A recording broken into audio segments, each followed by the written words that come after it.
Hello and welcome to बवाल banking classes. आज हम लोग आरबीआई सर्कुलर्स जनवरी से लेकर जून तक का जो कर रहे हैं उसका सेकेंड पार्ट करेंगे। But before that please go through the copyright disclaimer that this video is for educational purposes only. तो लास्ट वीडियो में हम लोगों ने स्मॉल फाइनेंस बैंक को यूनिवर्सल बैंक में कैसे कन्वर्ट करना है, उसके बारे में क्या क्या गाइडलाइंस की रिक्वायरमेंट है वो पढ़ लिया था। अब आज हम लोग शुरू करेंगे की फैक्ट स्टेटमेंट्स के बारे में। ठीक है, के F S for loans and advances. की फैक्ट स्टेटमेंट क्या होता है? ये क्या करता है, ये क्लियर और एसेंशियल जो लोन इन्फॉर्मेशन है वो एक स्टैंडर्ड फॉर्मेट में बोरोवर को जिससे ट्रांसपेरेंसी मिल सके उसके लिए प्रोवाइड करता है। की फैक्ट स्टेटमेंट का की फैक्ट का मतलब क्या है? Important details about a loan agreement. कोई लोन अग्रीमेंट हो उसके संबंधित इंपॉर्टेंट डिटेल्स। के एफ एस क्या है? के एफ एस है की फैक्ट स्टेटमेंट, यानी कि ये एक स्टैंडर्डाइज फॉर्मेट है जिसमें कि लोन से संबंधित सभी इंपॉर्टेंट डिटेल्स मेंशन रहेंगे। एपीआर क्या होता है? जो टोटल एनुअल परसेंटेज रेट वैसे बोलते हैं उसको। ठीक है, इसका मतलब होता है जो लोन है उसमें इंटरेस्ट और चार्ज सब मिला करके टोटल जो बोरोवर को क्या कॉस्ट पड़ रही है वो मतलब एपीआर, ये सब केएफएस में मेंशन रहेगा। ईपीआई क्या रहेगा आपका? जो फिक्स पेमेंट्स है जैसे कि ईएमआईज वगैरह लोन पेमेंट करने के लिए वो क्या रहेगा, इक्वेटेड मंथली इंस्टॉलमेंट जो होता है ना वो क्या रहेगा, वो चीज़ केएफएस में अलग से मेंशन रहेगी। रिक्वायरमेंट के एफ एस क्या है बताया गया। Provision of K F S क्या है कि must be provided to all perspective borrowers in understandable language. मतलब ये है कि आप मान लीजिए किसी ग्रामीण क्षेत्र में काम कर रहे हैं तो आप ये नहीं कर सकते कि आपने इंग्लिश लैंग्वेज में उनको उठा के के एफ एस दे दिया, आपको हिंदी में देना पड़ेगा या उनकी लोकल लैंग्वेज में देना पड़ेगा। इन शॉर्ट कहने का मतलब ये है ट्रांसपेरेंसी बढ़ाने के लिए बोरोवर को आपको लोन संबंधित जो भी उसने लोन ले रखा है उससे संबंधित पूरी डिटेल्स एक रीडेबल अंडरस्टैंडेबल लैंग्वेज में उनको देने पड़ेंगे। वैलिडिटी पीरियड क्या है? 3 working days for loan of 7 days और मोर, 1 working day for loan less than 7 days। अगर आपने मतलब कोई भी लोन किया है तो उसमें 3 वर्किंग डेज के अंदर अगर 7 जो भी लोन है अगर 7 दिन से ऊपर का है तो ठीक है, और अगर 7 दिन से ऊपर का है तो वन वर्किंग डे के अंदर। ये इसका वैलिडिटी बताया गया है। एपीआर कैलकुलेशन क्या है? एपीआर मतलब मैंने बताया आपको एनुअल परसेंटेज रेट होता है। इसमें क्या रहेगा, जो भी अमोर्टाइजेशन मतलब कि रीपेमेंट कितने टाइम में हो रहा है वो सब चीज़ें, जो भी थर्ड पार्टी चार्जेस हैं जैसे आपके सिविल चार्जेस होते हैं, प्रोसेसिंग चार्जेस होते हैं, विजिट चार्जेस होते हैं या आपके एडवोकेट के चार्जेस होते हैं, मतलब legal fees, legal audit, waiting charges, ये सारे चार्जेस मिला करके जो पूरा उसका एनुअल परसेंटेज रेट बटेगा वो आपको डिस्क्लोज करना पड़ेगा। ठीक है, ये सारे चार्जेस और एडिशनल फीस किसी भी अगर आप कोई भी आपको एडिशनल फीस लेनी है कस्टमर से तो आपको उसके लिए एक्सप्लिसिट कंसेंट यानी कि अलग से उससे रजामंदी लेनी पड़ेगी। ये नहीं है कि आपने भड़बड़ में साइन करा और उसी में ये भी चल गया। क्रेडिट कार्ड्स जो हैं वो इससे एग्जेम्प्ट है भी, इन जो इस गाइडलाइन है उससे एग्जेम्प्ट किए गए हैं। जो फाइनेंशियल इंस्टीट्यूशंस हैं उनको 1 अक्टूबर 2024 से पहले पहले इससे कंप्लाई करना है। ठीक है, जो भी गाइडलाइंस हैं उसमें न्यू रिटेल और एमएसएमई टर्म लोन्स में 1 अप्रैल 2024 से इसमें कंप्लायंस शुरू हो जाएगा, ये ध्यान रखिएगा। अभी मतलब आपके एग्जाम के जस्ट बाद शुरू हो जाएगा। Issuance of partly payment units to person resident outside India by investment vehicles। तो रिजर्व बैंक ऑफ इंडिया ने क्या किया, अपनी गाइडलाइंस अपडेट करी हैं किसके regarding?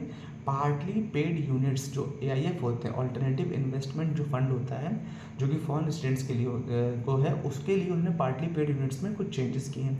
These updates are based on foreign exchange management non डेप्ट instrument rules 2019 amended by second amendment rules 2024। ये आपके लिए इतना इंपॉर्टेंट नहीं है, देखो फॉरेन एक्सचेंज मैनेजमेंट रूल्स हैं उसके अंतर्गत ये चेंज किए गए। अब बताया गया पार्टली पेड यूनिट्स क्या है। ये वो इन्वेस्टमेंट है जहाँ पर इन्वेस्टर पे करता है सिर्फ एक पोर्शन ऑफ टोटल प्राइस। कोई चीज़ अगर मान लीजिए 100 रुपये की है तो वो एक उसका पोर्शन पे करेगा और कहता है कि over the period of time मतलब नेक्स्ट फ्यू ईयर्स या नेक्स्ट फ्यू मंथ जैसा ही पेमेंट प्लान हो उसके हिसाब से वो बाकी पोर्शन पे कर देगा धीरे धीरे। ठीक है, नॉन डेप्ट इंस्ट्रूमेंट क्या होते हैं? जो ये वो फाइनेंशियल इन्वेस्टमेंट होते हैं जो कि ओनरशिप या जो अदर इंटरेस्ट होते हैं जिसमें किसी भी प्रकार की बोरोइंग या लेंडिंग नहीं इन्वॉल्व होती है। ठीक है, लेकिन ओनरशिप होती है या इंटरेस्ट रेट्स वगैरह जो भी ये लोग प्राप्त करते हैं वो सब इंटरेस्ट जो इनकम होती है वो सब चीज़ नॉन डेप्ट इंस्ट्रूमेंट्स में आता है। ऑल्टरनेटिव इंफ्रास्ट्रक्चर फंड जो उसकी 3 कैटेगरी होती हैं, कैटेगरी 1, 2, 3। 1 में क्या आता है? वेंचर कैपिटल और इंफ्रास्ट्रक्चर फंड। 2 में आता है आपका प्राइवेट इक्विटी और डेप्ट फंड, और 3rd में आता है hedge fund using complex strategy. Reporting requirement बताया गया है ऑल्टरनेटिव इंफ्रास्ट्रक्चर इन्वेस्टमेंट फंड के लिए। तो ऑथराइज डीलर AD1 कैटेगरी होगी जो, उसमें क्या रिक्वायरमेंट है? रिपोर्ट इशू करनी है उनको रिक्वायरमेंट के लिए। जो पार्टली पेड यूनिट्स है उसको फर्म्स पोर्टल के थ्रू रिपोर्ट करना है, और इसका जो इशू है जो एक्नॉलेजमेंट है वो कंडीशनल एक्नॉलेजमेंट इसमें कंपलसरी है। ठीक है, इसकी रिक्वायरमेंट में एडमिनिस्ट्रेटिव स्टेप्स क्या क्या लिए गए हैं, जो पूरी रिपोर्टिंग है वो आपको ये मतलब एडमिनिस्ट्रेशन को ये कंफर्म करना है, ये कंक्लूड करना है, ये जो रिपोर्टिंग वो कंप्लीट है, और कस्टमर्स को इसके बारे में बताना भी है, जो भी चेंजेस हुए उसके बारे में कस्टमर्स को इन्फॉर्म भी करना है। पहले का इशुएंस था, a compounding process under the foreign exchange management act is required to pass issuance of partly patent. तो जो इशू है वो जो पार्टली पेटेंट्स हैं वो फेमा यानी कि फॉरेन एक्सचेंज मैनेजमेंट एक्ट जो है उसके अंतर्गत इशू करते हैं पार्टली पेटेंट्स। अब नए रेगुलेशंस क्या आ गई हैं, align with rupee interest rate derivatives reserve bank action 2019 as amended providing AIF greater facility for interest rate risk hedging. तो इंटरेस्ट रेट से संबंधित जो रिस्क है उसको हेज करने यानी उसको मैनेज करने के लिए ज़्यादा अच्छी फैसिलिटी आ गई है AIF के पास इसके द्वारा, इस बदलाव के द्वारा। अब क्या है, मनी चेंजिंग एक्टिविटीज़ जो हैं उन पर कुछ इंस्ट्रक्शंस दिए हैं। FFMC क्या होता है, full fledged money changers, full fledge money changers and non bank AD category 2। एक तो AD कैटेगरी 1 हमने देख लिया बैंक से, जो नॉन बैंक AD कैटेगरी 2 यानी ऑथराइज डीलर कैटेगरी 2 है, उनके संबंध में कुछ इंस्ट्रक्शंस हैं, क्या क्या है देख लेते हैं। पहला क्या है कि जो भी फॉरेन करेंसी नोट्स हैं वो अप्रूव सोर्सेज से ही ऑब्टेन करने हैं, उनको ये कहा गया है। जो मतलब एक्सचेंज अगर वो कर रहे हैं ना, सपोज कोई बाहर से आया है या इंडिया से किसी को बाहर जाना है तो उसको अपने साथ $US लेने हैं, तो अगर USD उसको लेना है तो जहाँ से वो प्राप्त कर रहा है वो किससे प्राप्त कर रहा है, FFMC से प्राप्त कर रहा है। जो फुल फ्लेजेड मनी एक्सचेंजर्स हैं या नॉन बैंक कैटेगरी 2 हैं, जो AD category authorise dealer category 2, तो उनको जब वो उनको $US दे रहे हैं तो प्राप्त भी तो कहीं से कर रहे हैं, तो उनको प्राप्त कहाँ से करना है, अप्रूव्ड सोर्सेज से ही प्राप्त करना है, ये कंपलसरी कहा गया।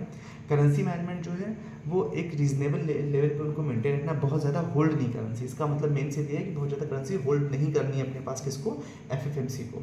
सेल और परचेज के बारे में बताया गया कि ये कंपलसरी रिक्वायरमेंट रखी गई है कि एटलीस्ट 75% उनको जो भी वो परचेज करते हैं फॉरेन करेंसी वो उसको पब्लिक को बेचनी है। अगर मान लीजिए उन्होंने 100 रुपीज़ का अगर करेंसी 100 करोड़ का अगर किया है तो उसमें से 75 करोड़ उनको सेल करने ही करना है, किसको, जनरल पब्लिक को। रिकॉर्ड कीपिंग का कहा गया है कि कंपलसरी है इसका कि इसका रिकॉर्ड रखा जाए, कि जो भी रिकॉर्ड आप सेल परचेज का जो भी रिकॉर्ड है उसके लिए रिकॉर्ड कीपिंग करनी पड़ेगी, उसकी कंप्लायंस कंपलसरी है, वो वेरीफाई भी हो सकता है। जो एनुअल ऑडिटेड बैलेंस शीट है वो उसकी डेडलाइन कही गई है 31 अक्टूबर हर साल का, ठीक है। और जो कंटेंट है उसमें include net owned fund certification, तो नेट ओन्ड फंड का सर्टिफिकेशन भी रहेगा। बैलेंस शीट हर साल 31 अक्टूबर को 75% कम से कम उनको जनरल पब्लिक को बेचना है, और जो सोर्स है वो अप्रूव्ड सोर्स होना चाहिए जहाँ से वो प्राप्त कर रहे हैं पैसा, वहाँ से। इररिवोकेबल पेमेंट कमिटमेंट्स डेफिनेशन, एक देखिए नाम से समझ में आ रहा है, इररिवोकेबल पेमेंट कमिटमेंट मतलब क्या है, किसी ने कमिटमेंट किया इररिवोकेबल यानी अब वो बैकआउट नहीं कर सकता, ठीक है। तो a firm promise by a bank to make a payment that can not be altered और विथड्रॉन वंस मेड। तो ऐसा कमिटमेंट जो कि बैंक द्वारा किया जाता है किस विषय में, पेमेंट के संबंधित किसी भी पार्टी को, मतलब पार्टी 1 से पार्टी 2 को किया गया अगर है तो उसमें बीच में बैंक इन्वॉल्व है, तो अभी ऐसा कमिटमेंट इसमें वो पीछे नहीं हट सकता। इररिवोकेबल मतलब क्या होता है, can not B change, cancelled और चेंज, मतलब वो बदलाव नहीं किया जाता। इसका मतलब क्या है कि पेमेंट गारंटी है, जो सेलर है उसको पेमेंट की गारंटी दे रहा है, कौन दे रहा है, बैंक दे रहा है। इसके संबंध में कुछ गाइडलाइंस आई हैं, चेंज हुई हैं, क्या हुई हैं। पहले तो एलिजिबिलिटी, जो बैंक है उसको banks with guaranteed rights over securities can issue IPC, जिन बैंक्स के पास सिक्योरिटी के ऊपर राइट होगा वही IPC इशू कर सकते हैं। एक्सेप्शन क्या गया है, not applicable if payments are made in advance with INR और if the banks foreign account is credited before issuing the IPC। ये आपके केस में तब एप्लीकेबल नहीं होगा यदि जो पेमेंट है वो INR में हो चुका हो एडवांस में ही, या फिर जो बैंक का जो फॉरेन अकाउंट है वो पहले ही क्रेडिट हो चुका हो IPC से पहले। आप सोच रहे होंगे IPC यहाँ पे इतना क्यों इन्वॉल्व हो रहा है। देखिए फॉर एग्जांपल किसी ने शेयर मार्केट में पैसा लगाया है, ठीक है, अच्छा ये पहले मैं नीचे देख लें फिर डिस्कस करते हैं। इंट्राडे कैलकुलेशन, मैक्सिमम रिस्क जो है वो 30% है सेटलमेंट अकाउंट का, इंक्लूडिंग 20% जो पोटेंशियल प्राइस ड्रॉप और एडिशनल 10% मार्जिन, ठीक है। ये 30%, 20 और 10 मिला करके टोटल 30% मार्जिन किया गया है। अब देखिए फॉर एग्जांपल ऐसा समझते हैं कि किसी मिस्टर ए ने मान लीजिए किसी कंपनी के शेयर्स लेने हैं उसको, या किसी फॉरेन कंपनी में इन्वेस्ट करना है। अब जब उसने शेयर लेना शुरू किया या जब अपना रिक्वायरमेंट डाला तब उसने कहा कि मुझे इतने शेयर चाहिए। अब शेयर तुरंत सेटल हो नहीं जाएंगे, उसमें T+1 T+2 कुछ टाइम लगेगा। तो अगर वो शेयर सेटल होते होते मान लीजिए उसमें बहुत लॉस हो गया तो उसमें पेमेंट कहाँ से आएगा, भाई उसने इन्होंने पेमेंट किया, सपोज इन्होंने 100 रुपये पेमेंट किया, ठीक है। अब इनको तो गारंटी मिल गई, लेकिन जो बेच रहा है उसको पैसा तुरंत नहीं मिला ना, तो वो उसको गारंटी कौन दे रहा है? बीच में बैंक इन्वॉल्व, बैंक उसको आईपीसी दे रहा है, यानी इररिवोकेबल पेमेंट कमिटमेंट, कि अगर आपने इनको शेयर को रिलीज़ कर देते हैं तो पेमेंट, आपका पेमेंट गारंटी हमारी है। तो अब बैंक वो शेयर रिलीज़ होने के बाद पीछे नहीं हट सकता। इसीलिए इसमें रिस्क का परसेंटेज सेटलमेंट अमाउंट का 30% रखा गया है, कि 20% तक पोटेंशियल ड्रॉप कहा गया है, और एडिशनल 10% का और मार्जिन रखा है, किसी भी हाल में जो सेलर है उसको नुकसान नहीं होना चाहिए। Reduction of exposure bye margin payment, जो कैश मार्जिन है वो रिड्यूस करता है एक्सपोजर का मार्जिन अमाउंट का, और जो सिक्योरिटी मार्जिन है वो एक्सपोजर रिड्यूस जो 10% हमने बढ़ाया वो क्या करेगा? हेयर कट, मतलब कि जो थोड़ा बहुत नुकसान होता है उसको कंपनसेट कर देगा। सेटलमेंट साइकिल और कैपिटल मेंटेनेंस के बारे में बात करी गई है। इंट्राडे एक्सपोजर रहता है और काउंटर पार्टी लिमिट्स, इन दो के बारे में बात करी गई है। इंट्राडे एक्सपोजर मतलब ये मेंटेन करता है कैपिटल इतना एक्सपोज हो रहा है उसके लिए T+1 यानी जो भी जिस डेट में ट्रांजेक्शन किया गया +1 डे, ठीक है, बेसल 3 रिक्वायरमेंट के हिसाब से। और जो काउंटर पार्टी लिमिट्स हैं उनको लार्ज एक्सपोजर फ्रेमवर्क के हिसाब से अपने लिमिट को फॉलो करना है, एडहेयर करना है, यानी फॉलो करना है। T+2 सेटलमेंट के लिए जो क्या है, जो T+2 के लिए जो पहले इंस्ट्रक्शन चल रहे थे वही चल रहे हैं, ये सारे इंस्ट्रक्शंस T+1 के लिए अप्लाई है, ये खास बात है। PSL यानी प्रायोरिटी सेक्टर लेंडिंग में क्या मास्टर डायरेक्शन में क्या क्या चेंजेस हुए ये देख लीजिए। तो PSL की जो गाइडलाइंस थी वो ओरिजिनली कब आई है? 4 सितंबर 2020 की। अब उसमें कुछ वेट्स में कुछ चेंजेस किए गए हैं। एक तो क्या किया गया है कि जो भी लो PSL डिस्ट्रिक्ट हैं इसमें 9000 पर पर्सन से कम है, और जो हाई है 42000 पर पर्सन से ऊपर है। उसमें पहला ओल्ड वेटेज 100% था, अब क्या है 125 और 90। लेकिन इस पूरे मैटर को हमने लास्ट के वीडियोज़ में बहुत डिटेल में डिस्कस किया है, लेकिन एक बार फिर से आपको डिस्कस कर लेते हैं। ऐसा समझिए, ऐसे तो आपको टेबल देख के नहीं क्लियर हो रहा होगा। इसको ऐसे समझिए कि सपोज़ कोई एक ऐसा डिस्ट्रिक्ट लिया गया है, ठीक है, जिसमें कि जो लोन बटा हुआ है वो 9000 पर पर्सन से कम बटा हुआ है, ठीक है। जैसे माना ही जाता है कि सबको इकोनॉमिक ग्रोथ के लिए हमें सबको साथ में लेके चलना है। तो ऐसे में मान लीजिए कहीं कोई डिस्ट्रिक्ट है उसमें सपोज 100 लोग रहते हैं सिर्फ, ठीक है। अब 100 लोगों में अगर हमने एवरेज देखा तो हर किसी के पास ऑन एन एवरेज 9000 पर पर्सन का ही लोन है। तो इसको क्या बोलेंगे? इसको बोलेंगे लो PSL, मतलब उस डिस्ट्रिक्ट में PSL जो है वो कम बटा हुआ है। हाई में क्या, अगर 42,000 पर पर्सन से ऊपर है तो उसको हाई में काउंट किया गया। तो अब वेटेज का मतलब समझिए क्या होता है। जब आप PSL टारगेट पूरा करते हैं, PSL का सबको टारगेट्स दिए जाते हैं गवर्नमेंट की तरफ से, सबके लिमिट्स हैं। जैसे जो RRBs हैं उनका 75% है, स्मॉल फाइनेंस बैंक का 72% है, जो फॉरेन बैंक होगा उनका 40% हो गया। तो इस तरह से जब ये डिसाइड किया जाता है तो उसमें क्या किया जाता है कि अगर किसी डिस्ट्रिक्ट का 9000 पर पर्सन से कम है तो उसका जो अब अगर वो आगे लोन बांट रहा है तो उसको 125% का फ़ायदा दिया जाएगा। मतलब अगर वो 100 रुपये लोन बांटेगा तो हम उसको मानेंगे कि 125 मान लिया, ये नया वेटेज दिया गया है। और जहाँ पर लोन ज़्यादा बढ़ चुका है, मतलब जिन डिस्ट्रिक्ट्स में 42,000 पर पर्सन से ज़्यादा का PSL ऑलरेडी हो चुका है, उनमें 10% कम कर दिया गया। अब उसमें अगर 100 रुपये बांटे जाएंगे तो उनको 90 ही काउंट किया जाएगा। ऐसा क्यों किया गया? ऐसा इसलिए किया गया है कि ये देखिए, जो बैंक्स हैं वो ऑल ओवर इंडिया हर जगह हैं। तो अगर बैंक की ब्रांचेस को अपनी बैंक के जो ओनर्स हैं, मतलब जो बैंक के हेड ऑफिसेज हैं, उन्होंने सपोज ब्रांचेस से कहा कि आप लोन करिए। अब डिस्ट्रिक्ट ए और डिस्ट्रिक्ट ए में क्या है, लोन बहुत ज़्यादा ऑलरेडी बढ़ चुका है, मतलब कि 42,000 पर पर्सन से ज़्यादा का हो चुका है, वहाँ पे बांटने की आवश्यकता नहीं है। तो वहाँ का उन्होंने कम कर दिया कि हम आप अगर 100 रुपये लोन बांटोगे तो हम 90 ही मानेंगे उसको। लेकिन जिन डिस्ट्रिक्ट्स में कम बटा है, 9000 पर पर्सन तक ही बटा है, वहाँ क्या क्या है, आप 100 बांटोगे तो 125 मान लेंगे। ये क्या किया गया, ये एक तरह से बैंक को इंसेंटिवाइज किया जा रहा है, जिससे कि बैंक इंटरेस्टेड हो जाए उन डिस्ट्रिक्ट्स में लोन बांटने में जहाँ पर PSL कम है, यानी कि प्रायोरिटी सेक्टर लेंडिंग अभी कम करी गई है। ये हो गया इसका बेसिक क्रक्स। तो आप सिर्फ इतना याद करें, 9000, 42,000, 125, 90, ये आपके लिए इंपॉर्टेंट है, ये एग्जाम में आ सकता है। उसके अलावा ये बताया गया है कि जो भी इंस्ट्रक्शंस है उसके हिसाब से 27 फरवरी 24 तक अर्बन कोऑपरेटिव बैंक्स को अपनी रिपोर्टिंग करनी थी, ठीक है। और जो ये भी कहा गया है, जो ये हाई PSL और लो PSL वाला जो लिस्ट है ये कब तक वैलिड है? 2026-27 तक ये लिस्ट वैलिड है।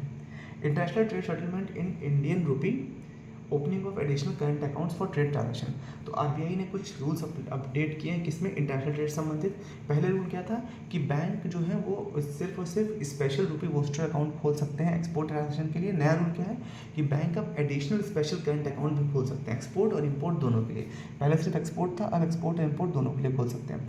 अब वोस्ट्रो आप लोगों को पता होगा क्या होता है। वोस्ट्रो का डेफिनेशन दिया है, a vostro account is held by a domestic bank for a foreign bank allowing the foreign bank to conduct transaction in the domestic domestic currency. तो वोस्ट्रो अकाउंट वो होता है जिसमें जो डोमेस्टिक बैंक होता है वो एक फॉरेन बैंक के लिए अपने पास अकाउंट खोल के रखता है।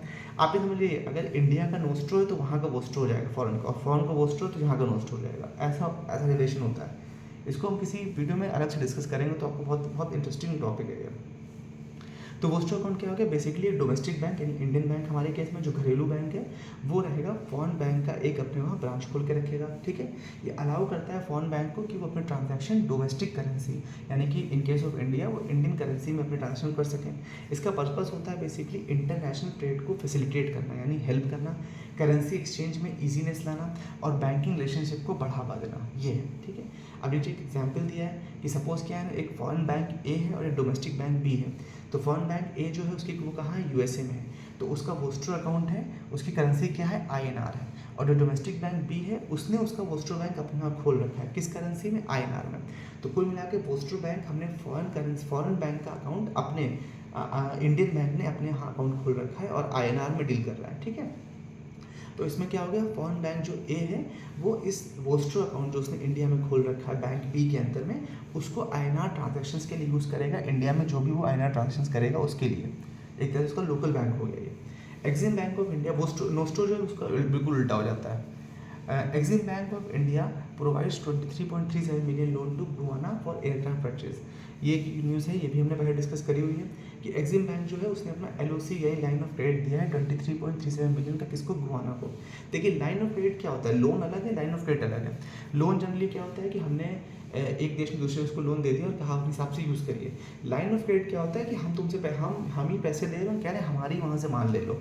तो लाइन ऑफ क्रेडिट एक तरह से एक स्ट्रेटेजिक मूव होता है, जिससे कि क्या होता है कि पड़ोसी देशों से संबंध भी अच्छे बनते हैं और साथ ही साथ इसमें हमारा जो एज ए कंट्री हमारा मतलब इंटरेस्ट इनकम तो होती है, प्लस हमारा सामान भी बिकता है और हमारा उससे एक ओवरऑल ग्रोथ होती है इकोनॉमी में।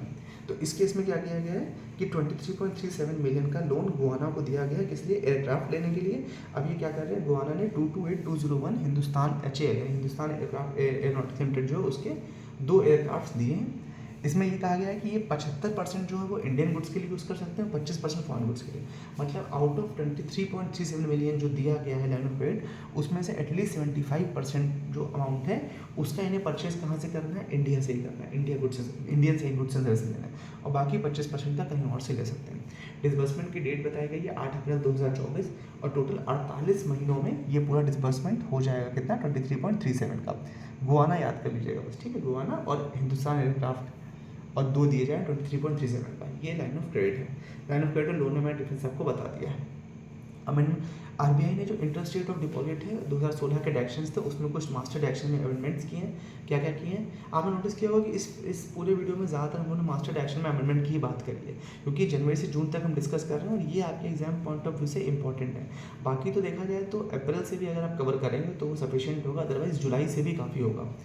तो इसमें क्या क्या चेंजेस है, बैंक टाइप जो SCB यानी शेड्यूल कमर्शियल बैंक और स्मॉल फाइनेंस बैंक है, उनका प्रीवियसली उनको कितना कहा गया था कि 2 करोड़ तक का टर्म डिपॉजिट के लिए कहा गया था। ठीक है, अब कितना कहा गया, अब कहा गया है 3 करोड़ तक का या उससे ऊपर, इसको क्या बोलेंगे, बल्क डिपॉजिट को लेंगे। तो बल्क डिपॉजिट के हमने पहले डिस्कस कर चुके हैं। तो पहले SCBs के लिए कहा कि 2 करोड़ तक के जो बल्क डिपॉजिट है उनको बल्क डिपॉजिट बोलते हैं, 2 करोड़ से ऊपर तक के, और अब क्या क्या है 3 करोड़ के। और लोकल एरिया बैंक के लिए पहले 1 करोड़ की लिमिट थी, अभी भी 1 ही करोड़ की है। ठीक है, तो बाकी सारे जो इंस्ट्रक्शंस हैं वो सब सेम है, उनमें कोई बदलाव नहीं है। With this we have come to end, thank you so much for your time, hope you like the video, do like, share and subscribe, and if you have any doubts please feel free to ask in the comment section. Thank you so much for your valuable time.